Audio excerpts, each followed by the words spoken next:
இறை இயேசுவில் எனக் அன்பார்ந்தவர்களே, நம் ஜீவனுள்ள தேவனின் உயிருள்ள வார்த்தைகளை தினமும் கேட்பதன் மூலம் உங்களுக்கு நன்மையும் ஆசையும் உண்டாவதாக. இன்றைக்கு நம் உள்ளத்தில் ஆண்டவர் பேச விரும்புகிற திருவசனம் திருப்பாடல்கள் 100ஆம் அதிகாரம் 4ஆம் திருவசனம். நன்றியோடு அவர் தம் திருவாயில்களில் நுழையுங்கள், புகழ் பாடலோடு அவர் தம் முற்றத்திற்கு வாருங்கள். அவருக்கு நன்றி செலுத்தி அவர் பெயரை போற்றுங்கள். இறை இயேசுவில் எனதருமை நண்பர்களே, உங்கள் அனைவருக்கும் நம் இயேசுவின் அன்பை உரித்தாக்குகின்றேன். இந்த 2024ஆம் ஆண்டின் இறுதி நாட்களில் நாம் இருக்கின்றோம். இந்த 3 நாட்களும் உங்களுக்கு ஓர் சிறு அழைப்பை நான் விடுக்கின்றேன்.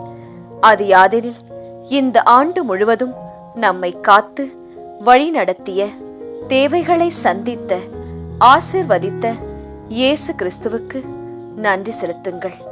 மனதார அவரை போற்றி துதியுங்கள். தனிப்பட்ட விதமாய் உங்களுக்கு இயேசு செய்த நன்மைகள் நினைத்து பாருங்கள். உங்கள் பிள்ளைகளுக்கு, உங்கள் குடும்பத்திற்கு, உங்கள் வாழ்க்கை துணைக்கு, உங்கள் வேலையில், உங்கள் பிசினஸில் இயேசு செய்த நன்மைகள் யாவற்றையும் ஒவ்வொன்றாய் சிந்தையில் நிறுத்தி நன்றி இயேசுவே, நன்றி இயேசுவே என்று மனமாற சொல்லுங்கள்.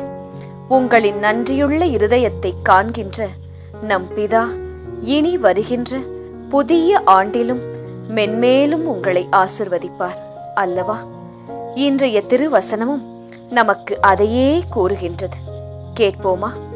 நன்றியோடு அவர் தம் திருவாயில்களில் நுழையுங்கள், அவருக்கு நன்றி செலுத்தி அவர் பெயரை போற்றுங்கள். இவற்றையெல்லாம் செய்யும் போது உங்கள் பொருட்டு இயேசுவின் கிருபை பெருகும். நீங்கள் குற்றமற்றவர்களாய் காணப்பட வேண்டும். அது மிகவும் முக்கியம்தான். ஆனால் அதைவிட மேலாக நன்றியறிதல் உள்ளவர்களாய் இருக்க வேண்டும் என்கிறது திருவசனம். நண்பர்களே, இந்த காலத்தில் பார்த்தோம் என்றால் பலர் நன்றி என்ற குணமே இல்லாதவர்களாய் இருக்கின்றார்கள். ஆனால் நீங்கள் அப்படி இருக்காதீர்கள். மிகுந்த நன்றி உள்ளவர்களாய் இன்றும் நாளையும் நாளை மறுநாளும் அதிக நேரம் தேவ சமூகத்தில் அமர்ந்து ஜெபியுங்கள். குடும்பமாய் ஜெபியுங்கள். முதலாவதாக, உடல் சுகத்தோடு இன்றளவும் நம்மை உயிரோடு காத்து கொண்ட இயேசுவிற்கு நன்றி கூறுங்கள்.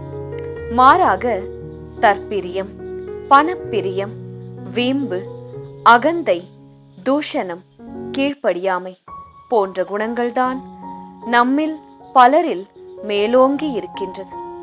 தேவன் நம்மை மன்னித்ததை, நமக்கு சுகம் தந்ததை, நமக்கு வேலை தந்ததை, நம் மன்றாட்டை கேட்டு நமக்கு ஓர் குழந்தையை தந்ததை, வீடு வாகனம் தந்ததை மறந்து போனோம் இல்லையா?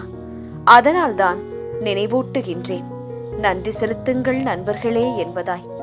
உங்களிடம் உள்ள அனைத்துமே தேவனால் உங்களுக்கு கொடுக்கப்பட்டது. என்னோடு இணைந்து மனதிற்குள்ளாகவே நன்றி இயேசுவே என்று சொல்லுங்கள். இயேசுவே, இந்த 2024ஆம் வருடம் முழுவதும் நீர் தந்த நல்ல அனுபவங்களுக்கு நன்றி இயேசுவே. நல்ல வாய்ப்புகளுக்கு நன்றி இயேசுவே. அன்பான உறவுகளுக்கு நன்றி இயேசுவே. செல்வங்களுக்கு நன்றி இயேசுவே.